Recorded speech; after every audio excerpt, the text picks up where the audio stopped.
Hi, welcome to Richard Kabili YouTube channel, and for today's tutorial, I will be teaching you on how to adjust use initial touch location on iPhone X. But first, kindly subscribe to this channel and don't forget to hit the subscribe button and the bell to notify you for the new updates.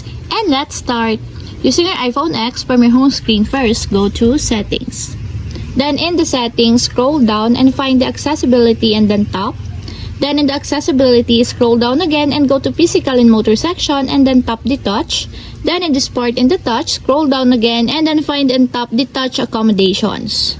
Then in the Touch Accommodations, scroll down and go to Tap Assistance Gesture Delay, and as you will see, there is an Adjust button that you can adjust to adjust the Tap Assistance Gesture Delay per second. For example, you want to increase the gesture delay per second, just tap the positive sign located on this part, just like this.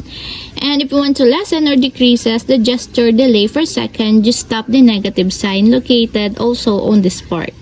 To perform a tap, flip your finger before the timeout expires to perform a different gesture. Touch the screen until the timeout expires, then perform the gesture. And that's it, we have successfully adjust use initial touch location on iPhone X. If you have a question, kindly comment down below and don't forget to hit the subscribe button and the bell to notify you for the new updates. And thank you for watching!